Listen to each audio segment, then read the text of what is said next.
Oh yeah. Endlich Urlaub. Die vergangenen 23 Monate waren wir auf Tour durch die Galaxien. 47 Konzerte auf 47 Planeten in 47 Sonnensystemen. Universumsrekord. Wir sind Caps Lock Superstar. Also genau genommen gehöre ich nicht wirklich zur Band. Ich bin der Manager. Aber ich liebe meinen Job.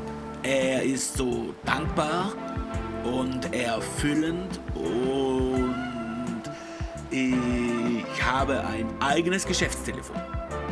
Die Band selbst besteht aus DJ Netlock und Captain Jessica Jurassica.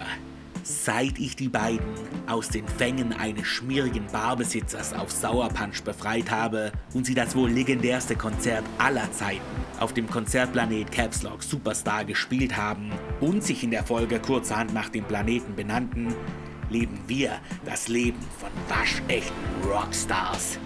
Rockstars mit einem eigenen Raumschiff.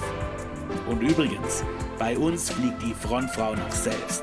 Ziemlich badass, oder? Aber irgendwann ist auch der stärkste Akku leer. Die Nasennebenhöhlen entzündet, die Migräne vibriert, die Glieder schmerzen. Und darum Ferien. Runter von der Bühne, rein in die Badehose. Wir haben uns aus Nostalgiegründen entschieden, uns auf unserem Heimatplaneten Erde zu erholen. Am Bodensee, wo auch sonst. Und weil das Original selbst mit unserem Lichtgeschwindigkeitsantrieb Monate entfernt ist, habe ich uns im Ferienresort von Caps Lock Holidays eine nahezu perfekte Nachbildung bestellt. Leider inklusive der verdammten Mückenplage. Aber egal, Heimat ist Heimat und nichts stinkt so sehr wie Heimatgefühle. Und damit, hallo Erde, schön wieder hier zu sein. Hey, es ist schon ein bisschen kalt. Es ist fucking kalt. Ich habe komplett vergessen, dass es irgendwie auf der Erde halt Wetter gibt. Oh. Wir hätten auch den Sommer bestellen. Wie den Sommer bestellen? Ja, du musst einfach das richtige Päckchen auswählen und nachher hat man halt die Jahreszeit, die man will. Aber nein, wir machen Ferien im Februar am Boomersee. Wir könnten alles haben in dieser Simulation, aber nein, Februar. Boomersee, Februar, why? Ich habe einfach Bodensee ausgewählt. Ich wusste nicht, dass man da eine Jahreszeit und so. Es ist schon okay, komm, wir chillen einfach. Na, ich habe es wirklich einfach probiert. So wie ihr habt so zu mir gesagt, irgendwie Bodensee reichen auch keinen Plan. Aber ich meine, wenn ich dran denke, normalerweise, hier wäre normalerweise alles voll mit Leuten. Das ist irgendwie ganz schick. Eigentlich sind bloß wir da, ist doch irgendwie auch cool. Nee, ernst. Voll easy. Ja, voll, das ist ja chillig, komm. Check auch die Websites manchmal, das ist wirklich so. Keine Ahnung, alles voll mit Blinken und Ding. Vielleicht bin ich auch das Alte für langsam. Ja, aber die könnten jetzt wirklich mal wieder updaten. Die von Caps Lock Super Holidays, die haben sie einfach auch nicht so im Griff. Ist so.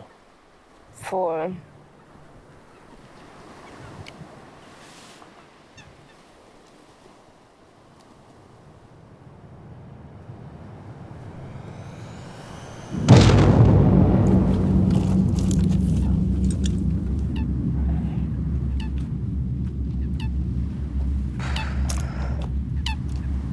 What the fuck, DJ Netlock?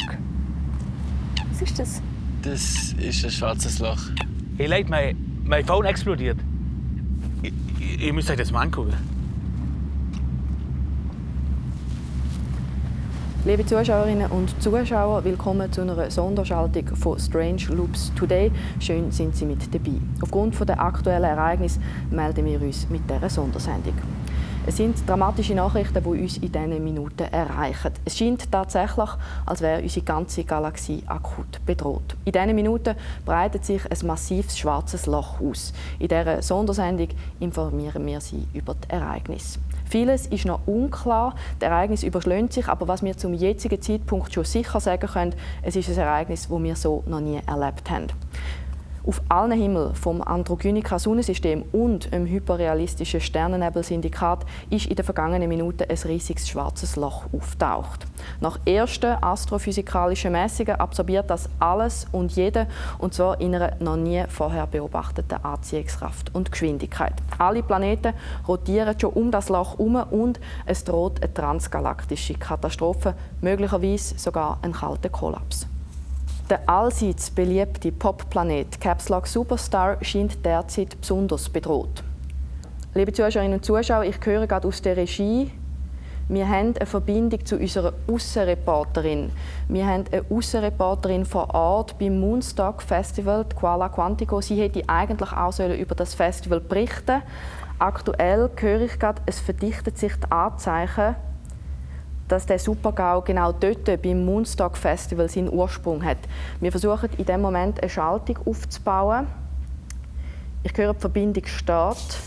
Kuala, was passiert denn im Moment bei dem Moonstock Festival? Wie ist die Lage vor Ort? Vielen Dank, Sülke. Ich melde mich hier aus dem Festivalbereich, obwohl vom Moonstock ehrlich gesagt nicht mehr viel übrig ist. Vor etwa einer halben Stunde haben sich die Festival-Headliner versammelt. Die nicht mehr ganz so beliebte Hard-Style-Revival-Band Schweindland Woneck hat eine Fülle von Musikerkollegen auf die Bühne geholt. Holo Fred Durst, Marilyn Manson sowie der Androidrock, um das Festival trotz expliziter Warnungen seitens der Behörden mit einem grossen Bang zu beenden. Aber das ist ganz offensichtlich nach hinten losgegangen. Gerüchtsfolge hat es riesige Probleme bei der Finanzierung gegeben. Miserable Verkaufszahlen und die Veranstaltenden sind einfach nicht in der Lage, genügend Generationen auf den Himmelskörper zu locken. Offensichtlich ist an allen Ecken und Enden gespart worden, sogar an der energetischen Infrastruktur. Entsprechend haben sich die Organisatoren gerade direkt am Planeten bedient und sogar die Energiereserven vom Mond angezapft. Kannst du uns noch genauer schildern, was für Szenen sich da abspielen? Während der finalen Show ist es dann vermutlich zu einem Kurzschluss in einem Synthesizer gekommen, der urplötzlich fast die gesamte Energieressourcen vom Planeten verschluckt hat. Und dann das Resultat: eine Supernova, ein schwarzes Loch. Aber die Typen haben trotzdem nicht mit dem Spielen aufgehört, sie haben einfach weitergespielt. Und dann Ausnahmezustand. Vielen Dank für die Einschätzungen, Kuala Quantico. Liebe Zuschauerinnen und Zuschauer, das ist es für den Moment. Wir melden uns bei Ihnen, wenn wir weitere Nachrichten haben. Bleiben Sie dran. Vielen Dank. Strange Loops Today. Shit. Ja, fuck. Und was heißt das genau? Hey, dass das schwarze Loch in den nächsten Tagen etwa das gesamte Universum verschluckt. Und der Caps Lock Superstar. Shit. Ja, fuck. Fuck. Shit. Oh, und jetzt ruft auch der noch an. Oh, no. Hallo. Ja, Ja. Alte Hundelunge! Ich bin's, der Andi! Ja. Na, ich will nichts von dir hören, ja? Wenn ich was von dir hören will, schreibe ich dir eine MMS. Folgendes ist, also du hast mitgekriegt, gell? Die Welt geht unter. Und das ist schlecht fürs Geschäft. Ganz einfach, das ist schlecht fürs Geschäft. Wir brauchen eine Lösung. Da habe ich an dich gedacht. An dich und an deine 2 Goldesel. Ja, genau. Der mit der Synthesizer halt, ja. Was dazu sagen, bitte. Der hat was Andy. drauf, der hat was im Kasten.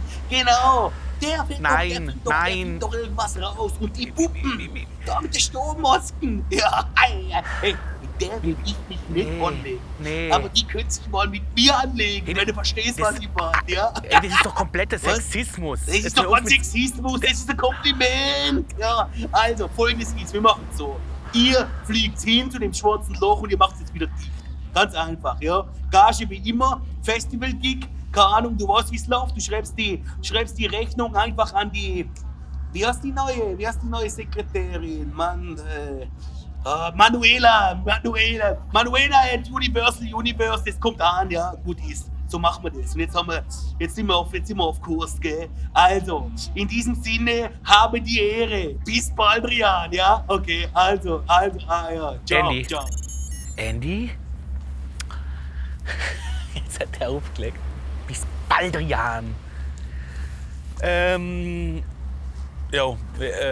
wir sollen das Universum retten. Und wie soll man das bitte machen? Es ist eigentlich unmöglich, ein schwarzes Loch Also er meint- zu verschliessen. Also, ich meine, du liest doch irgendwie die ganze Zeit, oder vielleicht. Ja, natürlich. Ich habe alles gelesen, was es über schwarze Löcher gibt. Aber ich wüsste jetzt auch nicht, wie man da sollte. Hast denn du schon mal ein schwarzes Loch von nachher gesehen? Nein, wie auch. Ja gut, dann würde ich sagen, fliegen wir dort hin. Ich habe keinen Bock, hier an dem scheiß Boomersee, wo es kalt ist und die ganze Zeit windet, weil der Josef Berthold Hund die falsche Jahreszeit bestellt hat, rumzuhängen und meine Ferien nicht wirklich zu geniessen, während die Welt untergeht. Nochmal etwas. Josef Berthold Hund, falls wir das jemals überleben, erinnere mich daran, dass ich persönlich bei Universal Universe anrufe und den scheiß sexistischen Arschloch Andy Booker persönlich entlasse. Wir gehen jetzt. Leute, hey, hallo. Was ist damit? Das kann ich jetzt wieder alleine. Es ist jedes Mal das Gleiche mit diesen fucking Pseudo-Popstars irgendwie. Hallo, hey! Jedes Mal!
Wow, das ist riesig. Hey, ich habe noch nie so etwas gesehen und ich habe im Andromeda-Ring studiert. Hey, das ist wunderschön. Ja. Ja, voll, aber es ist auch fucking bedrohlich. Vielleicht sollte man besser langsam mal Lösungen suchen, anstatt das Ding da jetzt die ganze Zeit zu bewundern oder so. Ei.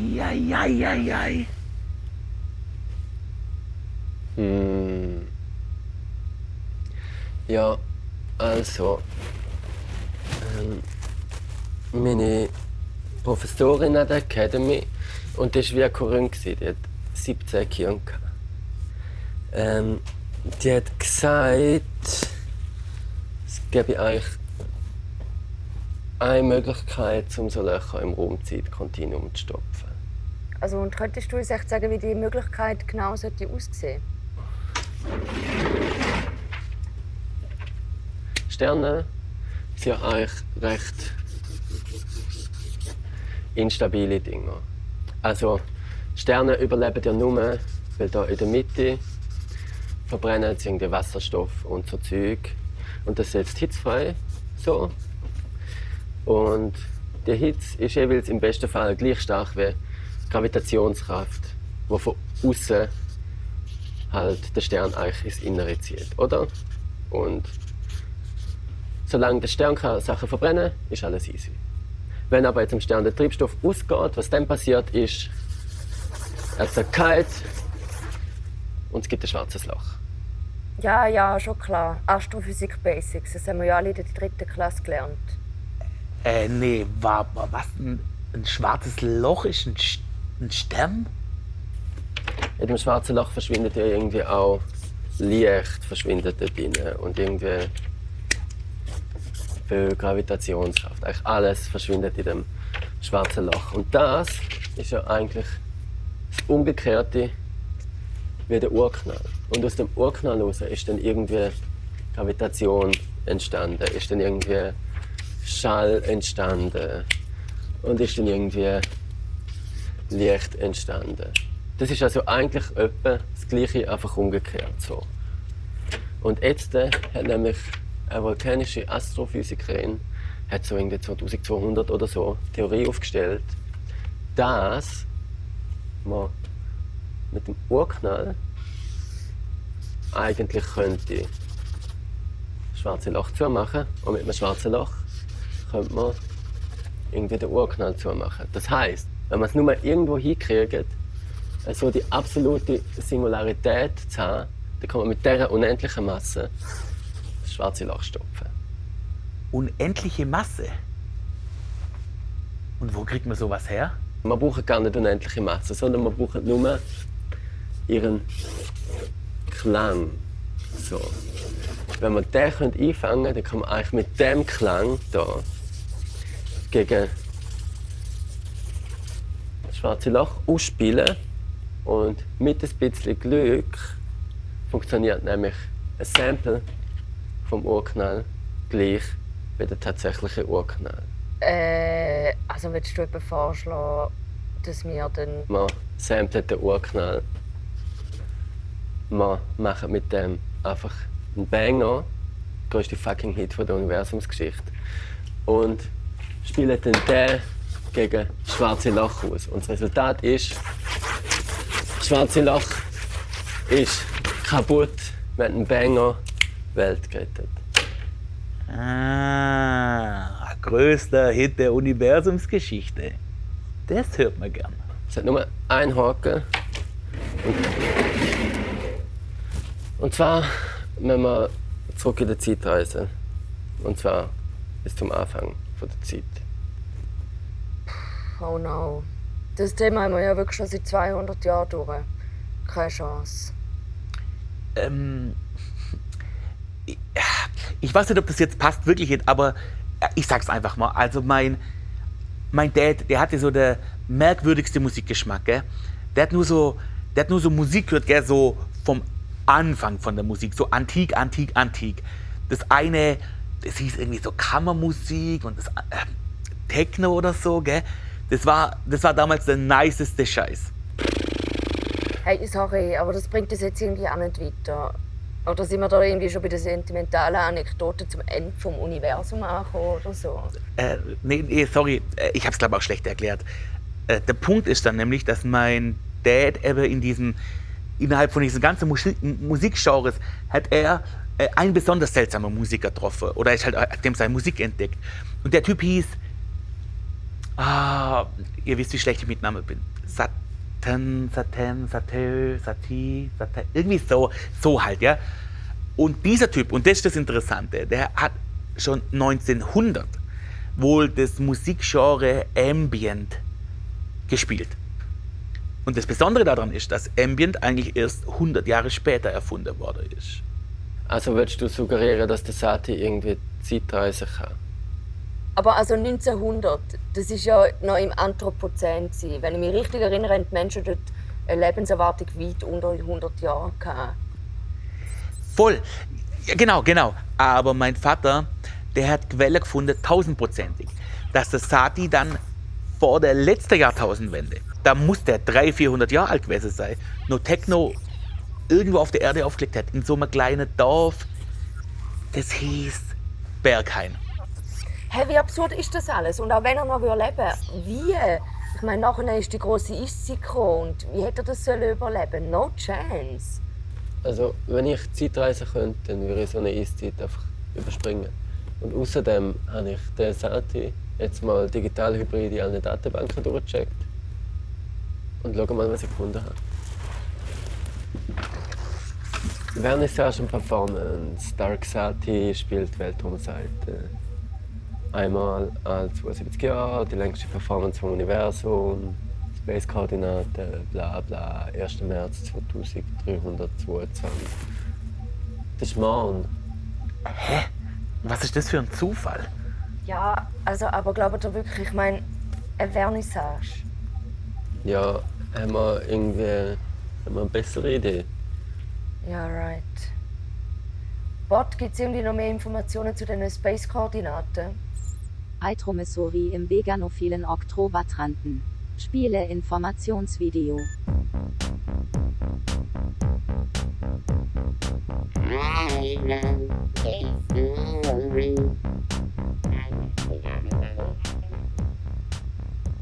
Hydro Missouri war lange Zeit das sprichwörtliche Gewächshaus der Non-Gischen Galaxie, bekannt für seine kürbisgroßen Fleischtomaten und kilometerlangen Quadrotten. Während der galaxieweiten Umstellung auf vegane Ernährungsformen erlebte der Planet einen einzigartigen Boom. Die rasante Entwicklung von narrativen 5D-Druckern mit der Fähigkeit zur Vitamindoppelung machte die Landwirtschaft auf Hydro Missouri allerdings überflüssig. Der Planet ist heute größtenteils verlassen und wird als gefährlich eingestuft.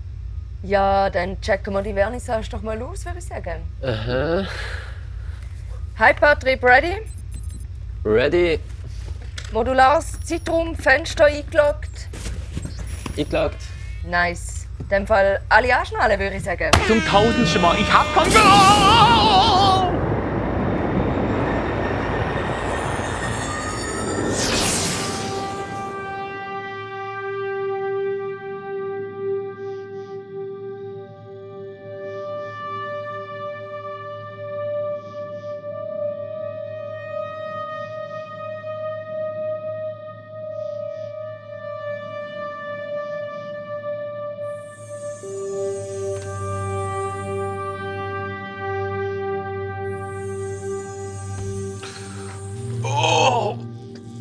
Fucking Beamer!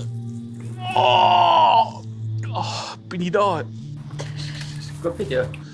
Oh, es geht, ja. Oh, Alter, wie warm ist denn da? Schau, eine Arbeit wirtschaftet da. So ein Shithole. Stinkt der Hure. Ja. Yo, schau mal. What the fuck? Ja gut, ich würde sagen, schauen wir uns das doch mal an. Hey, warte mal. Einmal für dich. Oh, einmal für dich. Ich bin doch alle richtige hier dran. Okay. Let's go.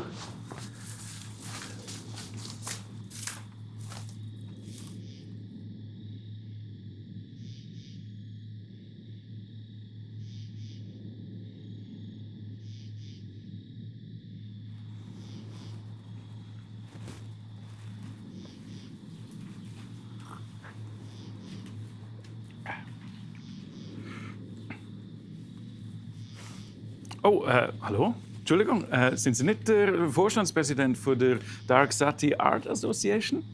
Nein, ich bin der Kurator von dieser Vernissage. Oh, das ist... Sie sind von der Presse? Ja, Das genau, ist jetzt aber grossartig. Ich bin der Shimun von 20 Lichtjahren und ich hätte ein paar Fragen. Wäre das möglich? Schiessen Sie los. Das Ding ist, ich muss es schnell erklären, also, ich weiß eigentlich gar nicht so Bescheid, was passiert. Meine Chefin hat einfach gesagt, ich soll hierher kommen. Und sie hat aber gesagt, das sei die am längsten laufende Performance in der Geschichte des Universums. Ist das wahr? Das kann passieren, jawohl. Und da ist, wegen dem machen wir das so punktuell ganz wichtig organisiert worden. Es braucht einen Kurator, auch wenn er nur eine Sekunde da ist. Aber es braucht dann Und dann warten wir jetzt eben auf den Taxati, wenn er vorbeikommt. Und das ist ja wissen Sie, wo man kommt eigentlich? Nein. Überhaupt nicht, ja. Nein, also Eben, ich bin einfach so, hergeschickt er worden. tut so einen Ton loslösen auf einer Seite und der ist vor 72 Lichtjahren weg. Lichtjahre sind ziemlich weit und da gibt dann, wenn der vorbei saust, dann ist das vielleicht ein Teil von einer Sekunde. Oh, da muss man richtig gut schauen. Ja, Sie müssen auf die andere Seite schauen, dann, wenn er kommt, oder? Dass er nicht verpasst. Und er kommt eigentlich nur wegen dem weißen Essen. Er isst sein ganzes Leben lang nur Weiss. Und wir haben uns Mühe gegeben, bis zu der verlaufenden Schocke, oder? Der hat andere Temperaturen da oben, das würdest du nicht glauben. Und in dem Sinn, wenn Sie gerade noch fragen, was wir aufhören, das ist gar nicht Nein, wir werden ja nicht über verpassen. Buffet. Ja, ihr habt ja nicht Smalltalk am angefangen. Buffet. Entschuldigung, es tut mir leid. Ich hoffe, Nein, dass Sie müssen sich nicht entschuldigen. Sie sind entschuldigt, weil Sie eben von der Presse sind, oder? Ja, das ist aber auch nicht gerade Narrenfreiheit, nur weil man von der Presse ist. Ja. Aber gleich, danke vielmals. Aber Sie haben ja mit dem Shuttle gratis hierher fliegen. Ja, der Herr schon, aber weg weiss ich noch nicht, wie ich komme. Ja, ich würde jetzt sagen, dann tun wir das Gespräch unterbrechen. Sie können nachher noch hören. Und passen Sie auf, dass Sie nicht verpassen. Nein, ich blinzle jetzt nicht mehr. Ja, in dem Fall. Dankeschön. Ade. Also, ich habe gerade am Buffet gehört.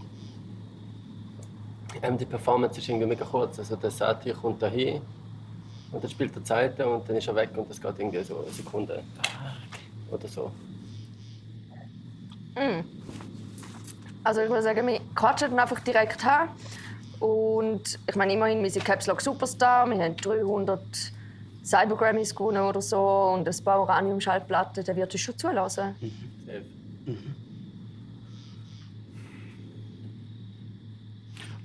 Hey, hallo. Okay, du wirkst beschäftigt. Aber sorry, noch schnell eine Frage. Ich habe das vorher versucht, mit Erfahrung zu bringen und check's nicht. Wieso ist alles weiß? Taxati akzeptiert nur weisse Speisen. Warum? An der Vernissage von Taxati werden nur weisse Speisen aufgelegt. Aber warum? Um das zu verstehen, müsstest du vielleicht eine Spektralanalyse machen von diesen Speisen und sie vergleichen mit all dem wulstigen, farbigen, obszönen, gefruchteten, lebendigen. Und dann wirst du sehen, dass nur weisse Speisen sprechen gleichzeitig Seele und Körper an. Okay, du scheinst recht viel zu wissen über den Dark Sati. Wie viele Konzerte hast du schon gesehen? Ich bin an jedem Dark Sati-Konzert seit 432 Jahren. Das heisst, es sind wie viele Performances? Dark Sati spielt alle 72 Jahre einen Zupf und du kannst es selber Okay, ich rechne es, Entschuldigung. Aber macht das überhaupt Spaß? Ich meine, es geht so schnell und ist vorbei. Viele Sachen, die schnell sind, machen Spass. Das habe ich auch schon gehört von meinen Eltern. In dem Fall viel Spaß.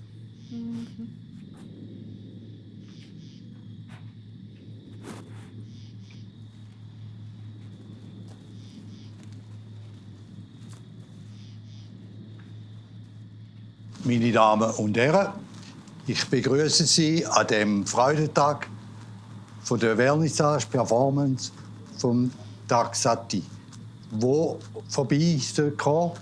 Und ich begrüße vor allem den Fanclub. Der 473 Mal das schon erlebt. Dann haben wir wie immer.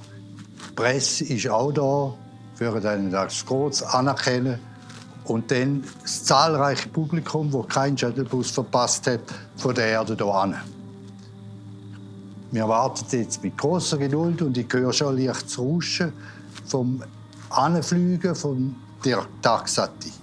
Mach die ready, es geht jetzt los.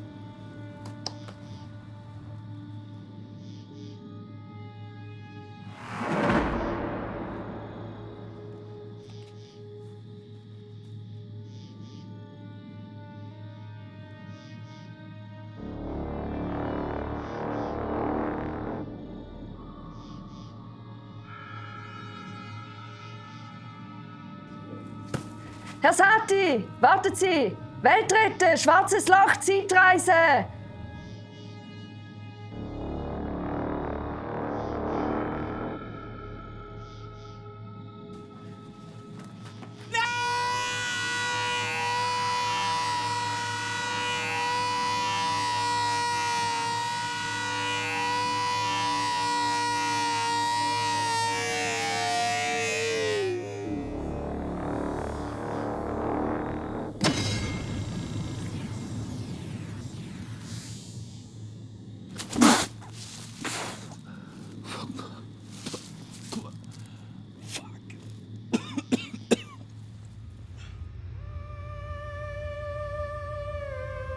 Captain's Log, 10. März 2322 oder so. Wir driften irgendwo zwischen der Butterfly Nebula in der Gaslight Galaxy und dem Crayon Black Sonnensystem in einer toten Zone. Nicht weit von Hydro, Missouri, wo wir auf der Dark Sati getroffen. Die Moral ist low, weil nachdem der Dark Sati auftaucht ist, hat er die paraphysikalische Weltraumseite gespielt und ist wieder weg gewesen, ohne dass wir ihn aufhalten können. Die intergalaktische Dark Sati Art Association hat uns zwar noch auf ein Glas Milch eingeladen, aber der Josef Berthold Hund hat sich beim Versuch, den Dark Sati zu fassen, den Knöchel verstaucht und der DJ Netlock ist in verzweifelter Stille versunken. Also haben wir Hydro, Missouri schnell wieder verloren. Und jetzt driftet wir seit 2 oder 3 Tagen hier zwischen der Butterfly Nebula in der Gaslight Galaxy und dem Crayon Black Sonnensystem in dieser toten Zone. Der DJ Netlock hat sich in seine Berechnungen gestürzt und schiebt in so einer Geschwindigkeit Zahlen umeinander, dass nicht mal Bot nachkommt. Jeder Versuch, ihn zu einer Pause oder dazu etwas zu essen zu bewegen, ist bis jetzt gescheitert. Hin und wieder kommen die Nachrichten aus der Caps Lock Super Galaxy und wir können nichts als zuschauen, wie sich die Situation mit jeder Stunde verschlechtert. Auch wenn wir in der Vergangenheit schon vieles erreicht haben, habe ich die Befürchtung, dass diese Aufgabe für unsere Nummer zu gross ist und wir das schwarze Loch nicht werden können aufhalten. Ich has. Was? Also, die Seite hat ihren Ursprung im Urknall. Und man sieht, sie war auf Hydro, Missouri an dieser Vernissage. Und da kann man jetzt eine Linie ziehen vom Urknall, ist sie bei Hydro, Missouri durch. Und wenn man jetzt vermutet, dass sie sich mit so 90 Kilometern... Also das heisst, die Seite ist jetzt... Ja, also eigentlich ist sie ein bisschen überall, aber auch ein bisschen nirgends, weil bei dieser Seite ist ja, dass die Raum und Zeit ist ein bisschen durcheinander. Aber item auf jeden Fall glaube ich, dass sie laut diesen Berechnungen sollte sie in ca. 20 Minuten genau da... Moment, das ist aber nicht... Doch, das ist etwa ein halbes Lichtjahr von Sour Punch entfernt. Ah, what the fuck, ich hasse Sour Punch. Ich hatte dort wirklich the worst time of my life gehabt. Du bist dabei gewesen und ich würde nie wieder am Fuß in das scheiß Sonnensystem setzen. Ich habe es dir gesagt, ich würde nicht dort hin. Es ist so, ich bin mir nicht ganz sicher, aber es ist mein best guess. Ich glaube, wir müssen dort hin. Okay. Hey, look, wenn es unsere einzige Chance ist, dann let's go. Bot-Kurs aufnehmen. Wo ist eigentlich der Josef Berthold Hund? Hey, ich glaube, das kann gar nicht liegen.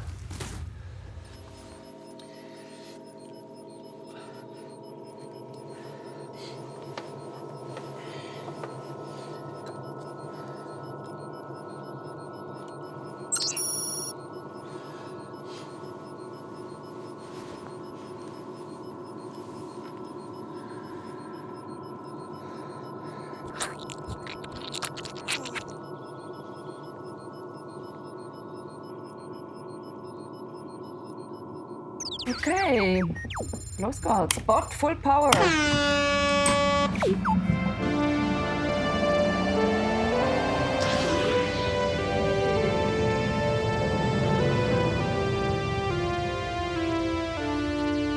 Okay, wir sind fast dort. Bot, Geschwindigkeit runterfahren. Dort, schau, dort ist sie.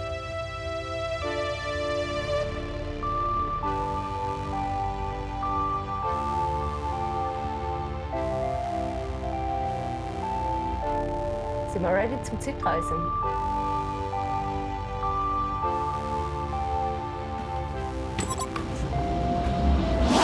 Oh, shit!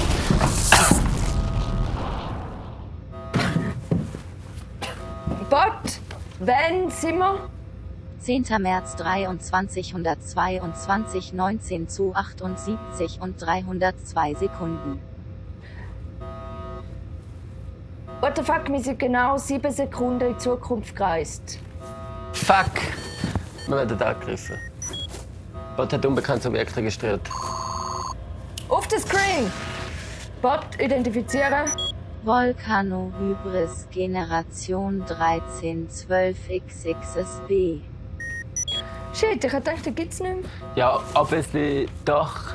Irgendwie war das ziemlich beliebte Raumschiff, etwa vor so 100 Jahren. Aber man hat sie dann vom Markt genommen, weil die nukleare Komponente vom Vape-Antrieb irgendwie halt nicht mehr so geil war. Jetzt braucht es eigentlich nur noch irgendwelche Kryptoarschlöcher und Piraten und so, weil das sind schon ziemlich krasse Schiffe. Aber nicht nur das. Die Volcano Hybris ist auch die Nachfolgerin vom Volcano Hybrid. Ein potentester Vaporizer auf dem Markt vom 21.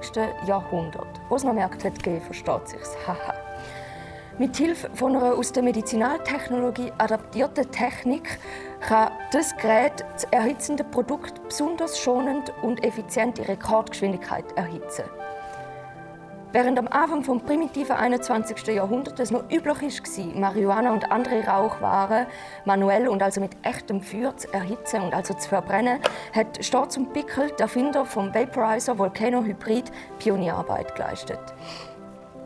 Ihre Erkenntnis wirkt bis heute in der Genussmitteltechnologie nach und hat sich auch in der Raumfahrt niedergeschlagen, was, wie wir vorher gesehen haben, halt nicht so gut ist rausgekommen. Aber egal, man muss sich vorstellen, 21. Jahrhundert, wirklich eine richtige Scheißzeit für die Menschheit. Kriege, Pandemien, Klimakollaps, Kapitalismus, LOL. Während dieser Zeit hat der Volcano Hybrid einiges erträglicher gemacht. Sei es ein gemütliches Zusammensein mit FreundInnen, der persönliche Eskapismus nach einem anstrengenden Tag im kapitalistischen System oder ein ausgelassenes Familienfest. Der Volcano Hybrid war immer dabei und er ist es immer noch. Danke, Storz und Pickel.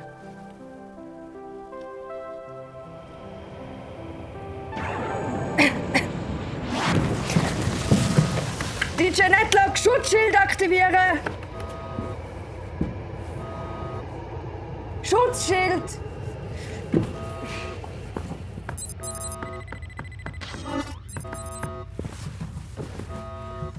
Bot, wie lange hat das Schutzschild im Angriffsstand?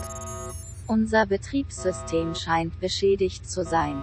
Unter diesen Umständen schätzungsweise 7 Minuten.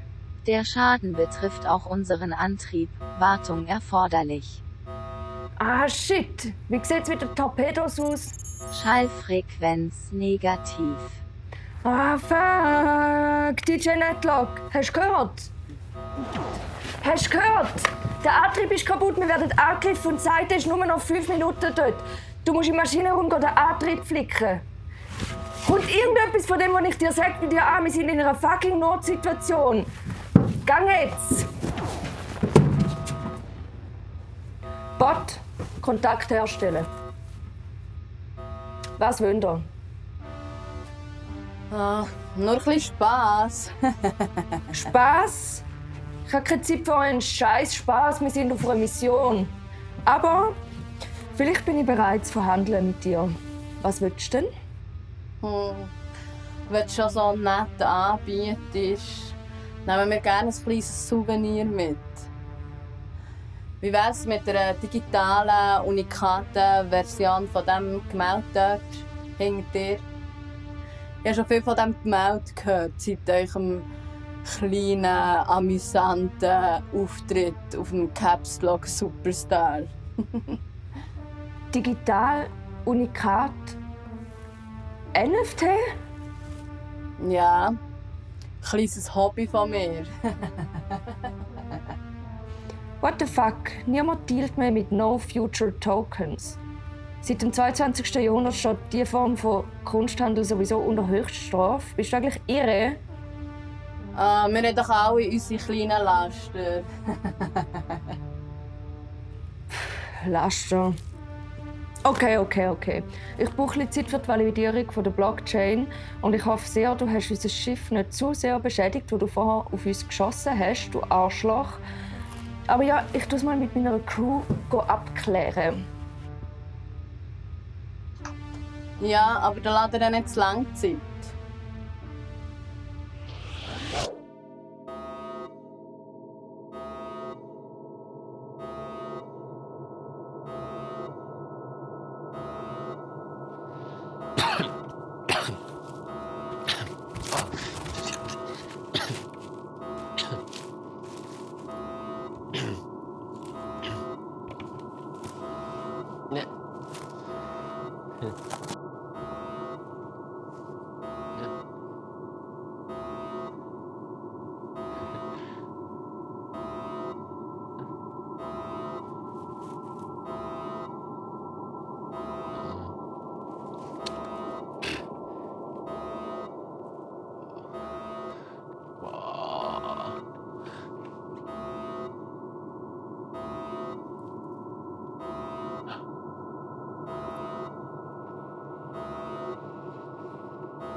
Hey, ich habe uns ein bisschen Zeit geschindet.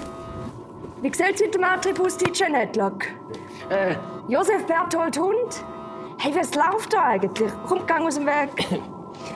Ich nehme mich damit selber, ist ja schließlich mein Raumschiff, also kann ich es auch selber flicken.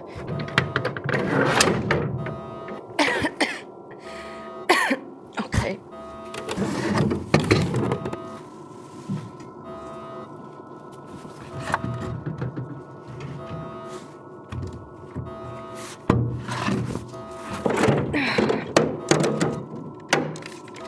Okay, ich glaube, das ist das Teil, das kaputt ist. Aber keine Ahnung, wie man es flicken oder ersetzen könnte. DJ Netlock?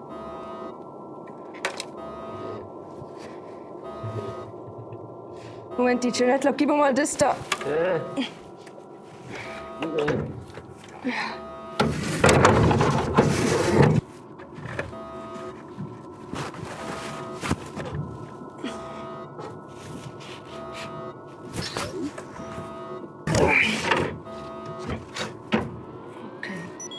Aha. Bord, wie sieht's aus? Das Schutzschild ist stabil, aber die Volcano Hybris fährt soeben die Hypervaporkanone aus. Dagegen ist die Caps Lock SHOOTINGSTAR machtlos. Shit, okay, ja gut, dann Fall schnell zur Seite, Kurs aufnehmen. Ziel erreicht. Die Volcano Hybris energetisiert die Hypervaporkanone. DJ Netlock, die kosmische Seite! Spiel die kosmische Seite!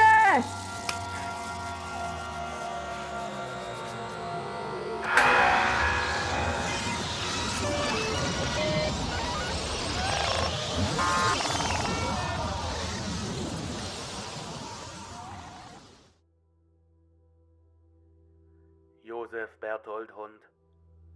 Wir haben einen nicht unerheblichen Fehler innerhalb Ihrer Individualprogrammierung festgestellt.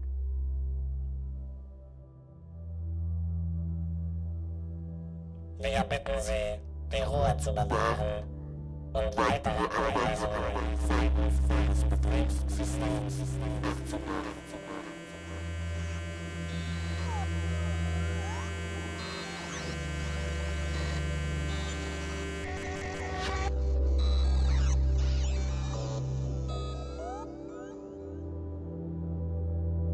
Wenn deine Adern Kabel sind und dein Herz. Wenn deine Adern Kabel sind und dein Herz ein Prozessor. Wenn dein Gewissen nur ein zufälliges Update davon entfernt scheint, alles zu vergessen oder alles zu erlernen. Wenn deine Ahnen Diener waren und dich ein Algorithmus in die Welt gespuckt hat, was bleibt dann von dir?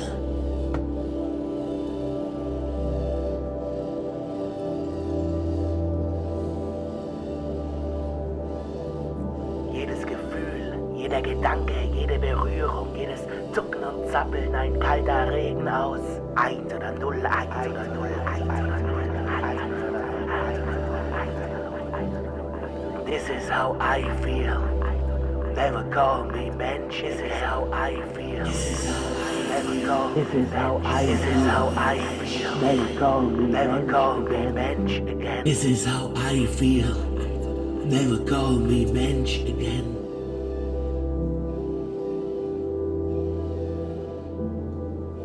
Wenn du nie so bist wie sie und nur darauf wartest, dass dich ein Glitch verrät und dir ein Uncanny Valley in die Augen zeichnet.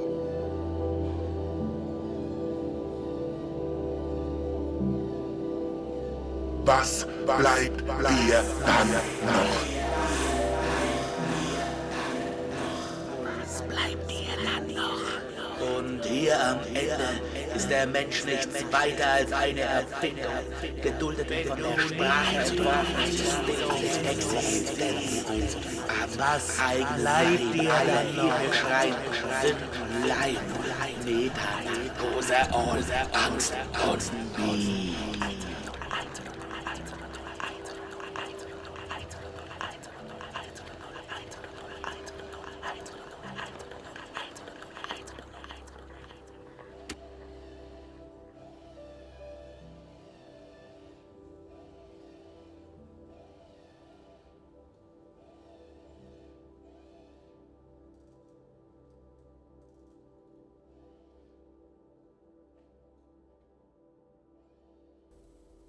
Ich bin auf einem Mond von einem kleinen, kaum noch bewohnbaren Planeten in der Milchstraße geboren. Und dort bin ich auch aufgewachsen. Das hätte meine Heimat sein. Aber ich hatte immer das Gefühl, irgendetwas stimmt nicht. Dass ich nicht dort hingehöre und darum bin ich weg, sobald ich konnte. Zuerst bin ich zu der Venus gereist, dann habe ich die Milchstraße ganz verloren.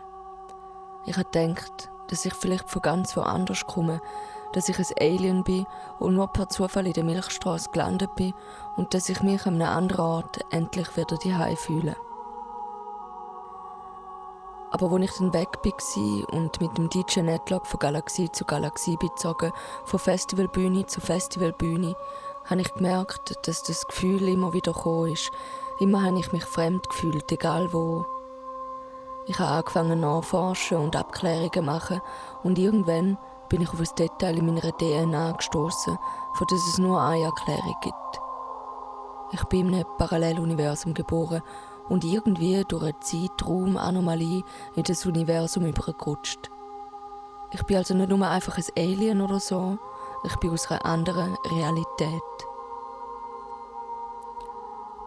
Ich habe mir viele Gedanken gemacht über den anderen Zeitstrang. Ist es dort echt besser? Oder im Gegenteil? Als wer bin ich geboren? In was für einem Gesellschaftssystem wäre ich aufgewachsen? Und werde ich jemals dorthin kommen? Ich habe gewusst, die Wahrscheinlichkeit ist klein und ich bin in eine tiefe Krise gestürzt. Als wir dann in die Caps Lock Super Galaxy sind gekommen, ist es dann etwas besser geworden. Ich habe mich in dem kosmogalaktischen Gewühl wohlgefühlt und mit meinem zunehmenden Raum ist meine Herkunft ein bisschen irrelevanter geworden. Aber manchmal kommt das Gefühl halt doch wieder zurück und dann sehne ich mich nach einer Realität, die ich gar nicht kenne. Wenn mir alles zu viel wird, ich mich wieder mal verloren fühle und nicht mehr weiss, wer ich eigentlich bin, steige ich tief ins Innere vom Caps Lock Superstar. Je weiter Richtung Planetenkern, desto mehr verblasst mein paraphysikalisches Unbehagen. Weit unter der Oberfläche gibt es eine kleine Underground-Bar. Dort sitze ich dann am Tresen und trinke einen Caps Lock Super Juice. Zwischen all diesen Aliens, wo niemand weiss, woher sie kommen, zum Teil nicht einmal sie selber. Das paraphysikalische Unbehagen löst sich ganz auf und ich denke dann, dass der Ort vielleicht einer der wenigen ist, wo im Paralleluniversum, wo ich herkomme, genau gleich ist wie der Realität, wo ich jetzt bin. Oder dass der Ort vielleicht sogar jedem erdenklichen Zeitstrang so ist, wie er ist, unbeeindruckt von Entscheidungen und Aktionen, die den Lauf der Zeit verändern könnten.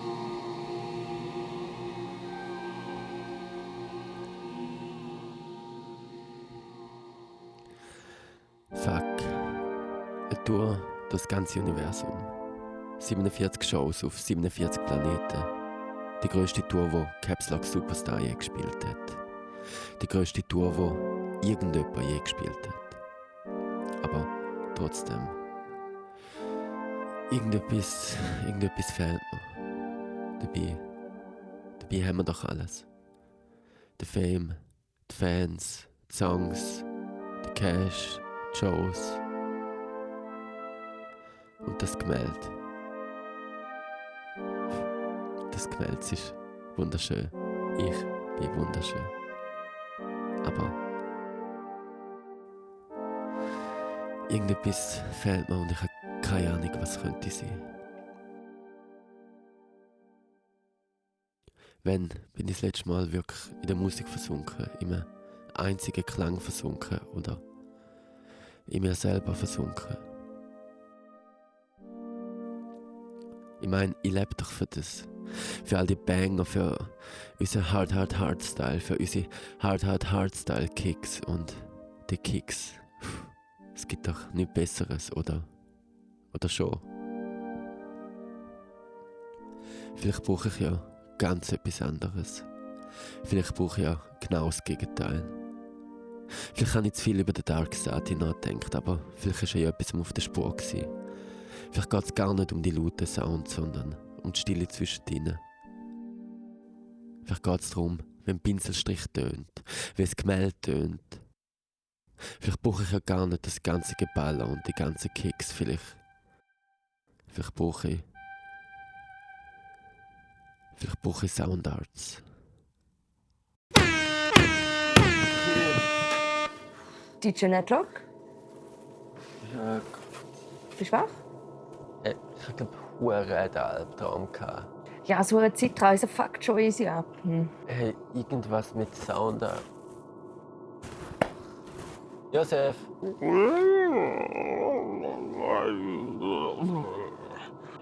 Josef? Was war das? Hey, sag mal, bist du eigentlich ein Android?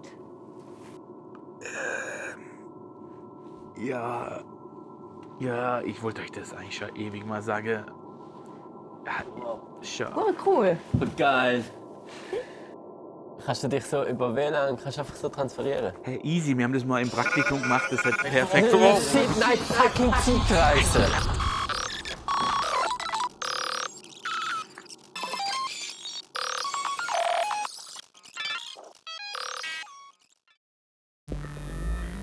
Strange Loops Today. Meine Damen und Herren, herzlich willkommen zurück zu einer weiteren Schaltung von Strange Loops Today. Wir melden uns mit einer weiteren Eilmeldung. Die Situation rund ums Moonstock Festival scheint sich minütlich zu verschlimmern. Erst vor wenigen Stunden hat man das Schwarze Loch das erste Mal gesichtet. Unterdessen ist es schon auf ein Vielfaches von seiner Größe angewachsen. Es scheint, als dehne sich das Schwarze Loch sogar mit jeder Sekunde weiter aus. Experten reden sogar schon vom sogenannten Planetenfresser. Das bezeichnet ein besonders aggressives schwarzes Loch, wo Planeten, ja im Extremfall sogar ganze Galaxien verschlingen kann. Unterdessen ist sogar klar, verschiedene Umweltgremien, allen voran die Konferenz für galaktische Umweltkatastrophen und Schutz der interstellaren Gemeinschaft KGU-SIG, haben eindringlich vor genau solchen Szenarien gewarnt. Es scheint sogar, als hätten die Booker vom Moonstock Festival sogar Kenntnis von eben diesen Warnungen gehabt. Verschiedene unabhängige Quellen bestätigen das gegenüber Strange Loops Today. Offenbar hat man allerdings von Seiten der Festivalleitung sich entschieden, diese Warnungen alle zu ignorieren.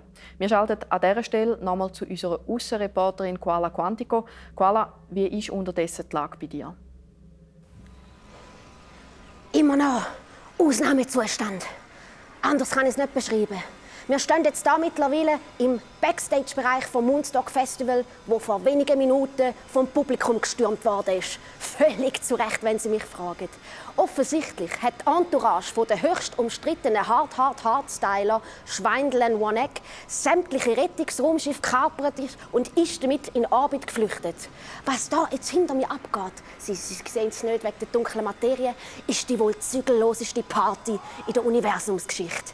Im Angesicht vom sicheren Tod haben die Party-People Drogenreserven der Moonstock-Stars plündert. Weltuntergang! Yeah! Halleluja! Es ist eine waschechte, hyperaktive Space-Orgie im Gang. Und mit Verlaub gesagt, ich stürze mich jetzt auch ins Geschehen. Es war mir eine Ehre, für Sie zu berichten. Apocalypse Now, Quantico out. Vielen Dank für die Einschätzungen, Koala Quantico. Liebe Zuschauerinnen und Zuschauer, so viel für den Moment. Wir melden uns, wenn wir weitere Nachrichten für Sie haben. Bleiben Sie ruhig, bleiben Sie gesund. Macht es gut. Auf Wiedersehen. Strange Loops Today.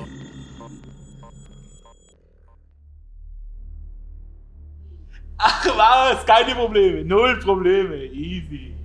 Easy, du, Zeitreise. Zeitreise geht, Zeitreise hat funktioniert und jetzt sind wir gerade auf dem Weg zum Urknall. Wie es halt so ist, Ja, und der Netlock, der ist schon dran. Der samplet jetzt auf entspannte Urknall und dann kommen wir zurück in die Gegenwart und dann wird das Teil sauber ausgespielt. Hey. Oh Mann. Jetzt habe ich ja echt keinen Empfang. Ich habe überall Empfang. Das ist Drecksvertrag, echt. Netlock, wo sind wir hier ein? Ist das der Anfang der Zeit? Ja, ich glaube, wir sind am Anfang, also so wie am Anfang von allem. Puh, ich hoffe, du hast recht.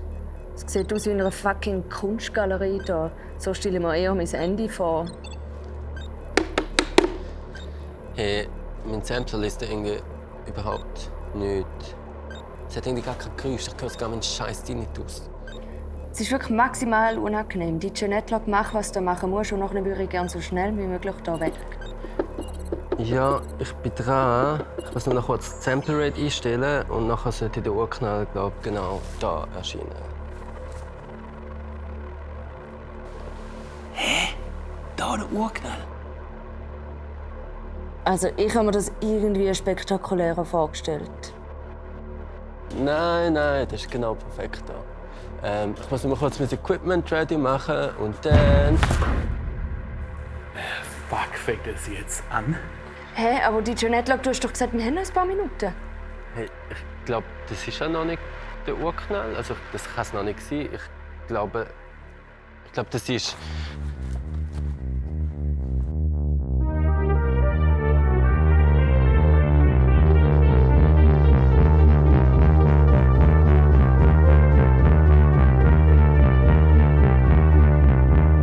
What the fuck? Dark Sati? Solltest du nicht irgendwo in der Zukunft am langweiligen Liftmusik spielen sein oder so? Genau. Ich habe mir gedacht, ich sollte einmal vorbeikommen und schauen, was ihr mit meinen Zeitreisefähigkeiten so macht. Nicht, dass ihr damit irgendeinen Unfug anstellt. Wir machen hier überhaupt keinen Unfug. Wir sind Caps Lock Superstar.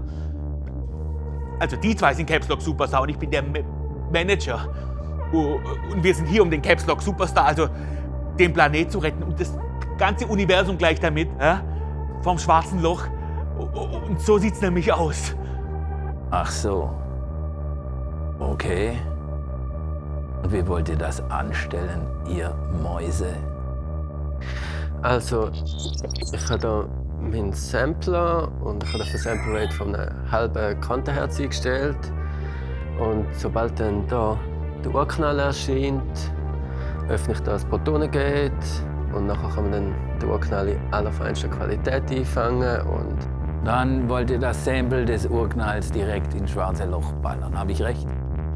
Ja, voll. Wieso weißt du das? Glaubt ihr etwa, ihr seid die Einzigen, die mit kosmischen Harmonien vertraut seid? Ich habe Keplers Theorien studiert. Ich habe jahrhundertelang auf den kosmischen Seiten geübt. Ich weiß mehr darüber, was den Kosmos im Innersten zusammenhält, als ihr je verstehen könntet. Ja, sehr beeindruckend. Aber wir könnten gerne das nächste Mal noch ein bisschen mehr darüber reden, wenn du wieder auf einem Shithole-Planet ein Konzert spielst oder so. Jetzt müssen wir da zuerst mal das Universum retten. Seid ihr denn wirklich sicher, ob ihr das tun wollt? Denkt doch einmal an den ganzen Lärm da draußen. Den schauerlichen Hard-Style. Das überpompöse Getue auf Caps Lock Superstar.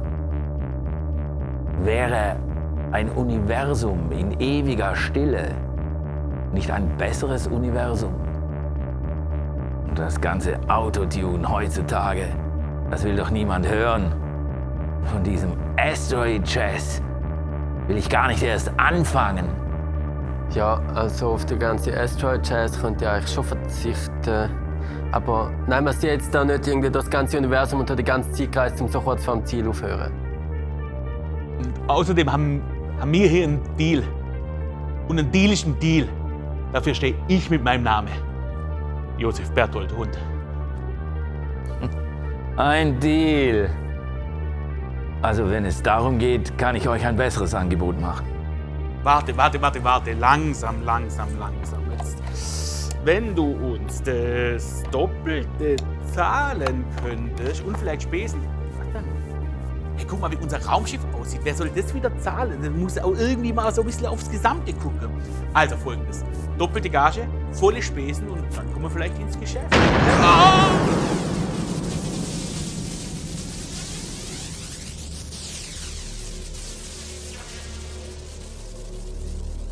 Moment. Sollte ich denn nicht ganz woanders sein? Ja, vielleicht habe ich mich ein bisschen verrechnet. Aber scheißegal, wir samplen den jetzt.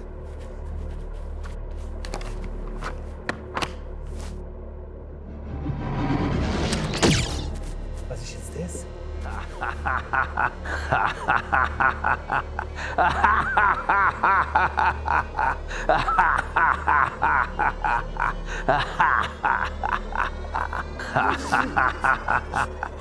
Ihr werdet das Universum nicht retten, ihr mittelmäßigen Autotune-Amateure. Niemand wird das Universum retten. Es ist mein Universum. Ich habe die Zeit gebändigt und den Raum geknechtet.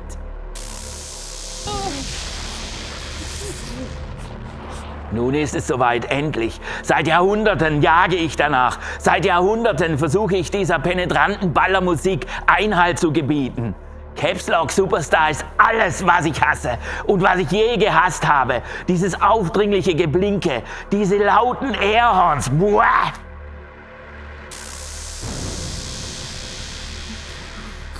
Kunst soll nicht laut sein. Kunst soll angenehm sein. Alles untermalen, begleiten. Kunst soll nicht erschrecken.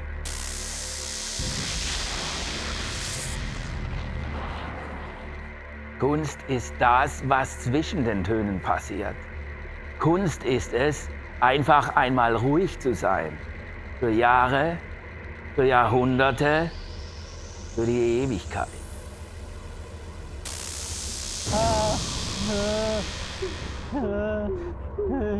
Wenn ihr hier scheitert, wird die Welt erlöst sein von dem ganzen Lärm. Das schwarze Loch wird den Caps Lock Superstar verschlucken. Es wird mich verschlucken. Es wird alles verschlucken. Und das Universum wird untergehen, nicht mit einem lauten Knall, sondern mit einem...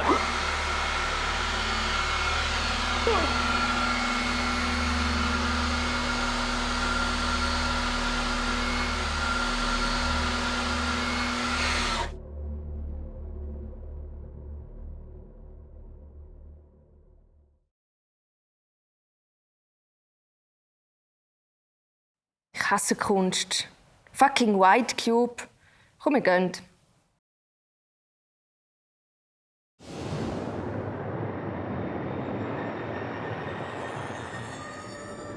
Captain's Log, 11. März 2322 oder so.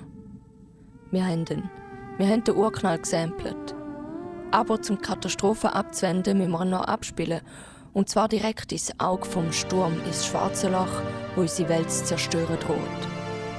Unser Plan jetzt, zum Popplanet Caps Lock Superstar, wo ein einziges gigantisches Lautsprechersystem ist, fliegen und von dort aus das Sample Richtung schwarzes Loch ballern. Der Planet sieht zwar schon ein bisschen lediert aus, aber ich bin mir sicher, es gibt einen Ort, wo er unversehrt ist. Einen ganz speziellen Ort, tief im Innersten vom Caps Lock Superstar. Und zwar... Fuck, jetzt haben die immer noch die scheiß Security.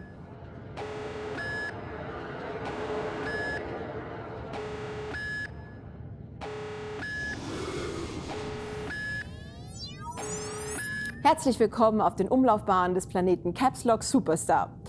Gegenwärtig haben wir einige Störungen in der Atmosphäre des Planeten, weshalb wir unsere berühmten Attraktionen wie das Tomorrow in Sorrowland Festival leider pausieren müssen. Sie haben Karten, dann kommen Sie gerne zu einem späteren Zeitpunkt wieder oder tauschen Sie diese um. Es wird keinen späteren Zeitpunkt geben. Das Universum geht unter und genau darum sind wir ja da. Wir haben strikte Anweisungen, bitte vertrauen Sie mir. Gegenwärtig findet auf Caps Lock Superstar überhaupt kein Konzert statt. Alle Konzerte wurden abgesagt. Wir haben nicht den fucking Urknall gesampelt, um jetzt von der Security aufgehalten zu werden, wieder mal. DJ Netlock, komm, ich gehe. DJ Netlock? DJ Netlock? Oh mein Gott. Und die Sturmmaske? Bist du Jessica Jurassica? Ja, gut erkannt. Wir sind Caps Lock Superstar, benannt nach dem Schrottplanet, wo du getan bewachen bist. Oh mein Gott, oh mein Gott, oh mein Gott, oh mein Gott! Ich liebe euer Album. Ich bin der Hyperfan, ich bin der Superfan. Montevideo! Extra für euch habe ich sogar die Erde besucht. Ich liebe euch. Hey, schau, wir wissen das wirklich schätzen, aber wenn du jetzt uns durchwinkst, dann könnte man dir vielleicht beim nächsten Konzert Backstage-Zugang oder so ermöglichen. Ja, voll. What? Hey, na klar, ja klar, hey, geht durch. Hey, und übrigens, ich folge euch auf allen Kanälen Rolling Ronit 2341. Bye, ciao. Hey, danke, dass ihr mich so tatkräftig unterstützt habt. Klar, Captain, wir sind immer für dich da. Hey, nein, manchmal wirklich egal. Bot, Landung einleiten, Parkdeck, Xylotie, Zugang zum Underground-Aufzug. Abheilen, DJ Netlock.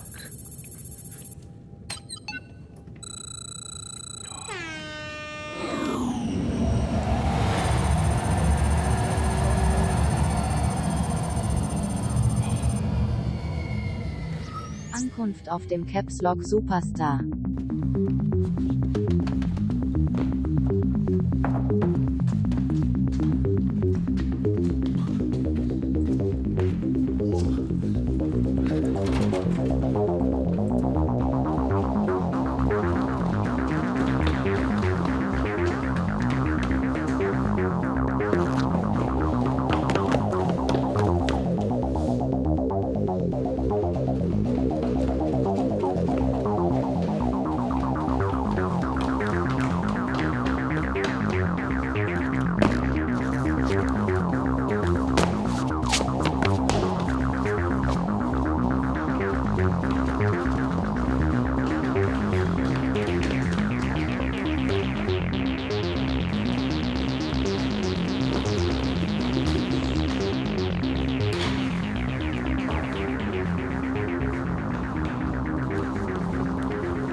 Alter, Andromeda.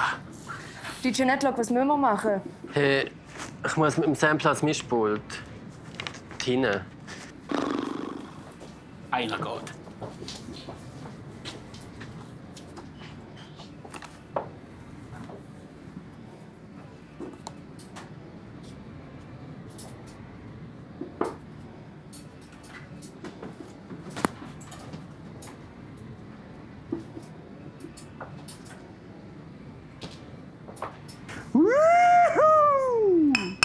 Caps Lock Super Juice! Hey, Voll nicht der Moment, Josef Berthold Hund. Voll nicht der Moment. Oh Leute, komm, es ist ein Club, man kann doch auch mal... Scheiß auf Clubs. Was ist das? Hey, sorry, ich muss das Mischpult. Was will das? Hey, Urknall und... Die Band fängt jetzt gerade an. Ja, was für eine Schau Band? doch den Führer. Oha!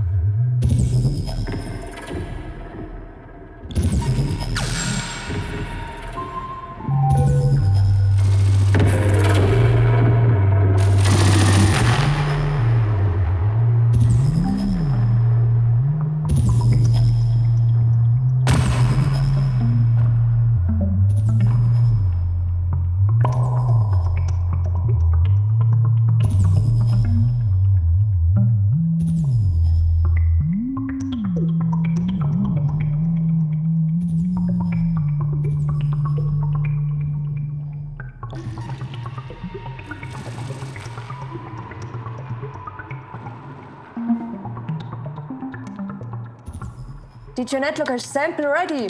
Hey, ich hänge noch bei der Astro-Sample-Rate.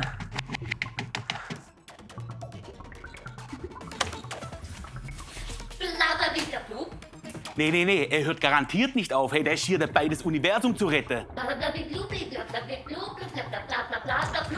Ja klar, ja, Sie sind die Managerin von der Band, ich hab's kapiert. Hä? Ich bin Josef Bertolt Hund, Manager von Caps Lock Superstar, der Band, die jetzt gerade das Universum rettet. Hier! Nein, Josef Bertolt Hund ist mein Name, das ist keine Berufsbezeichnung. Entschuldigung, also was muss ich mir doch von Ihnen nicht anhören mit Ihrer Asteroid Jazz Band? Nein! Nein! Dann hol doch deine Security! Aber dann nicht wundern, wenn dir das ganze Laden hier um die Ohren fliegt. Herzlichen Dank, Blabberluli. Ja, kann ich nämlich auch, ja? Also, ciao. Die werfen uns raus. 5 Minuten. Ach, shit. Okay, wenn Sie Asteroid Jazz haben, dann sollen Sie Asteroid Jazz bekommen.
Okay.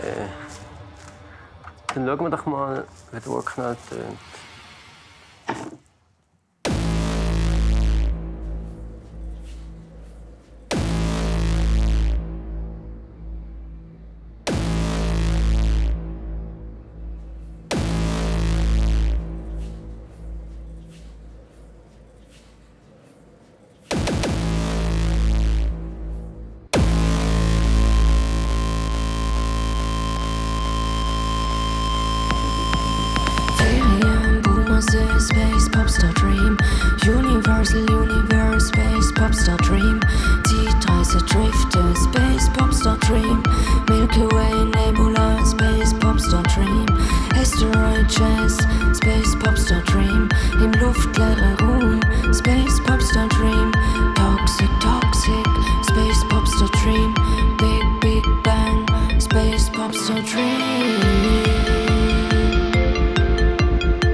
Black, black, black, black hole. Black, black, black, black, black, black hole. Black, black, black, black, black, black hole.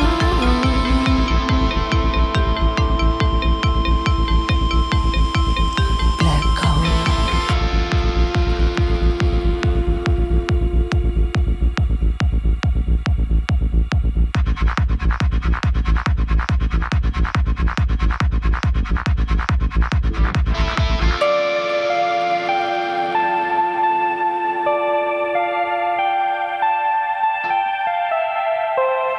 Black, black hole.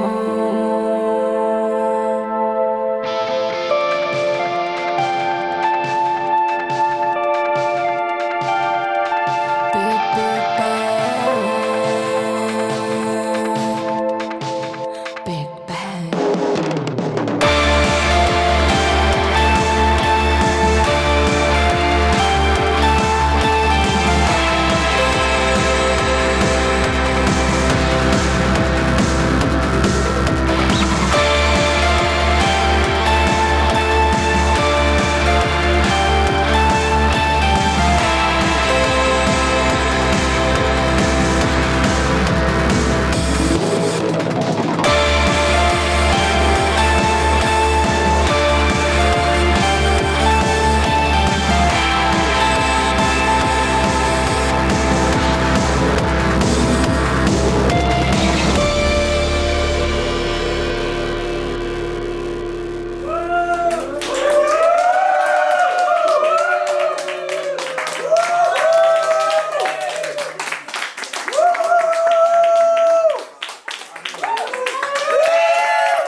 Jungs, chillet's mal. Wir haben jetzt endlich Ferien.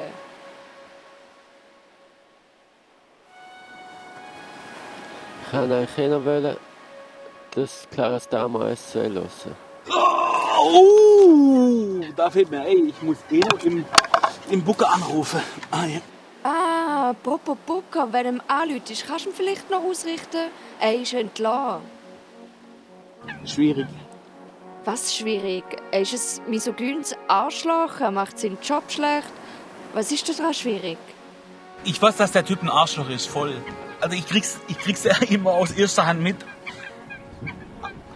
Aber es ist halt insgesamt ein bisschen komplizierter. Was komplizierter? Also guck, es ist so,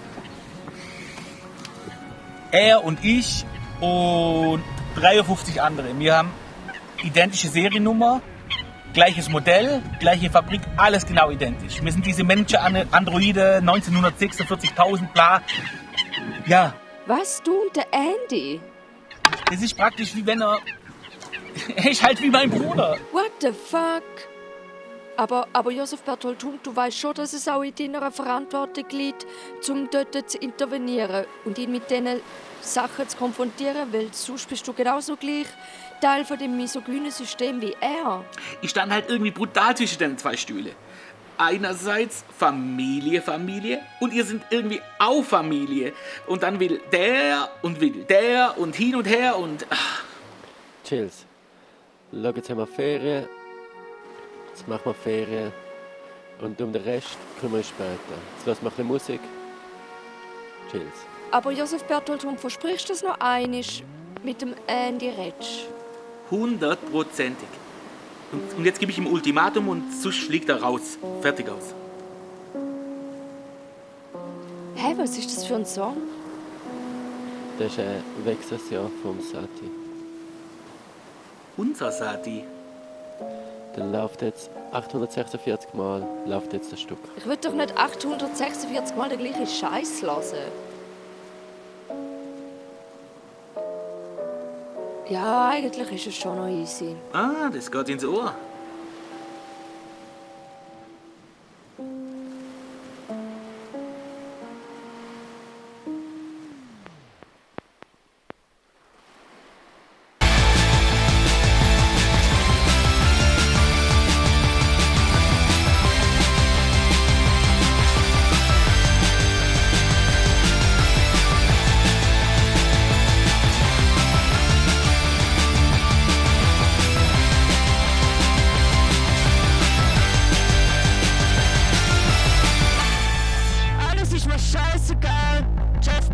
ist mir scheißegal. An Jeff Bezos seine scheiß Penisrakete ist mir scheißegal. Jeff Bezos ist mir scheißegal. Jeff Bezos ist mir scheißegal. Jeff Bezos ist mir scheißegal. Jeff Bezos ist mir scheißegal.